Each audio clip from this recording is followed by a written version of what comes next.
بڑا ہی ایمان افروز واقعہ بھی سننا ہے اور کمال کا واقعہ ہے. اگر کوئی میرا ایسا بھائی ہے جو کاروبار میں کولیپس ہو گئے ہیں، کاروبار تباہ ہو گیا ہے، معاشی طور پہ پریشان ہیں، قرضوں میں ڈوب گئے ہیں اور قرض لینے والے پریشان کر رہے ہیں، یہ واقعہ ضرور سنیے گا. بغداد میں ایک بڑا مالدار شخص رہتا تھا، اس کا بہت بڑا بزنس تھا، خشکی اور سمندر کے راستے جو ہے وہ تجارت کرتا تھا، اس کے باقاعدہ سامان سمندر کے ذریعے آتا تھا، خشکی کے راستے سے بھی آتا تھا. لیکن اچانک اس کے کاروبار میں ایک ایسا بھونچال آیا، ایک ایسا جس کو آپ کہیں پیچ و خم آیا کہ سب آہستہ آہستہ تباہ ہو گیا. اب بری طریقے سے مجبور ہو گیا، بوجھ تلے، قرض کے بوجھ تلے دب گیا. اب صرف 500 روپے ایک بندے کا قرض تھا، لیکن اس کے پاس 500 روپے بھی دینے کے لیے نہیں تھے. تو اب قرض لینے والے نے بڑا اس کو پریشرائز کیا کہ میرے پیسے دو. اس نے میرے پاس پیسے نہیں. اس زمانے میں خیر 500 کی رقم بھی ایک زیادہ رقم کہلاتی تھی. تو اس نے جا کر قاضی کے پاس عدالت میں کیس کر دیا. قاضی نے اسے بلایا اور کہا کہ تم نے اس کے پیسے دینے؟ اس نے کہا ہاں مجھے پیسے دینے. تو دے دیجیے. تو پھر دیتے کیوں نہیں ہو؟ میرے پاس پیسے ہیں نہیں، مال کچھ بھی نہیں ہے، میرا کاروبار ختم ہو گیا، میں دینا چاہتا ہوں مگر میرے پاس دینے کو کچھ نہیں ہے. قاضی نے کہا کہ کوئی معتبر ضامن دو، کوئی گارنٹی دینے والا دو ورنہ تو میں قید میں ڈال دوں گا. تو اس شخص نے کہا کہ اب ایسا کرتے ہیں کہ ایک رات کے لیے مجھے چھوڑ دو تاکہ میں اپنے بیوی بچوں کے ساتھ وہ رات گزار لوں، میں پھر کل آ کر گرفتاری پیش کر دوں گا. تو اس نے کہا کہ ایک رات کے لیے بھی تم جو جاؤ گے تو اس کے لیے کوئی گارنٹی ہے؟ تو قاضی سے وہ کہتا ہے کہ میرے اس رات کے ضامن میرے آقا علیہ الصلوۃ والسلام ہیں، تم نبی پاک کے نام پر مجھے جانے دو، میں صبح واپس آ جاؤں گا.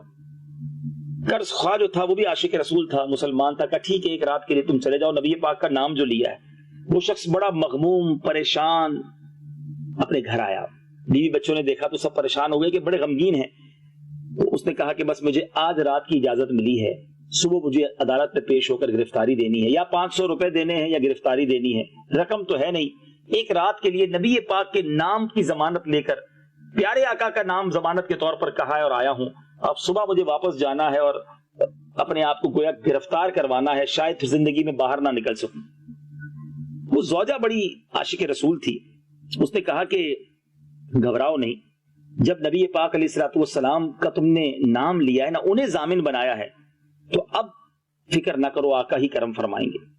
اس شخص نے کیا کیا؟ درود پاک پڑھتا رہا، درود پاک پڑھتا رہا. درود پڑھتے پڑھتے اس کی آنکھ لگ گئی، آنکھیں بند ہوئی.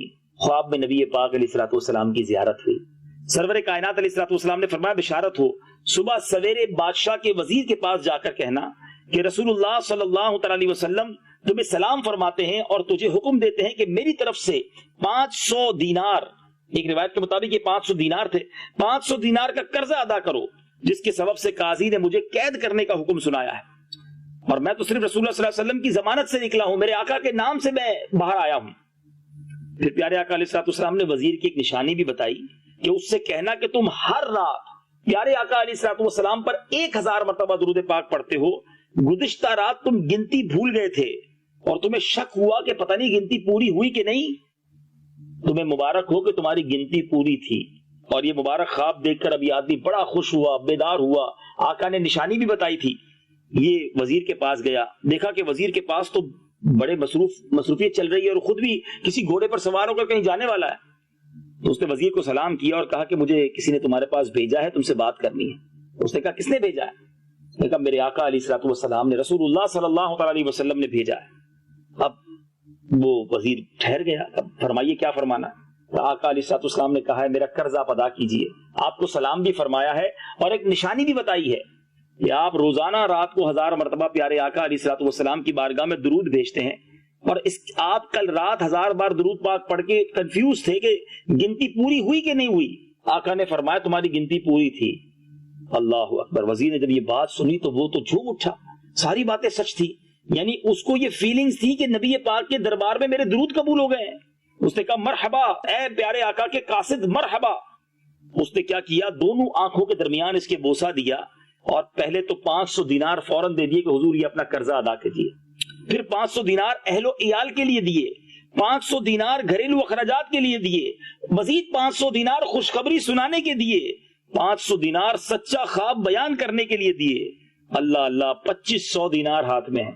یہ قرض خواہ خوشی خوشی جو ایک رات پہلے نبی پاک کی ضمانت پر عدالت سے وقت لے کر نکلا تھا کہ ایک رات کے لیے بچوں سے ملنے دو، اب خوشی خوشی عدالت پہنچا اور وہاں جا کر اب قاضی کو جب اس نے جا کر سلام کیا، اس سے پہلے کہ یہ قاضی کو رقم دیتا، قاضی کہتا ہے کہ نبی پاک میرے خواب میں بھی رات تشریف لائے ہیں اور آقا نے مجھے یہ ارشاد فرمایا ہے کہ یہ قرض میں تمہاری طرف سے ادا کروں اور اب اس کے علاوہ میرے مال سے اتنی ہی رقم تمہیں اور دی جائے گی۔ قاضی کہتا ہے، جج کہتا ہے میں قرضہ ادا کروں گا، آقا نے خواب میں مجھ پر بھی کرم فرمایا ہے۔ اللہ اکبر، اللہ اکبر۔ قرض خواہ کہتا ہے ذرا رکو تو صحیح، میں سارا قرضہ معاف کرتا ہوں کیونکہ نبی پاک علیہ الصلوۃ والسلام رات میرے بھی خواب میں تشریف لائے ہیں، آقا نے مجھ پر بھی کرم فرمایا ہے اور مجھے بھی یہی وصیت فرمائی ہے، بلکہ یہ بھی فرمایا ہے کہ 500 دینار تمہیں اور دینے ہیں۔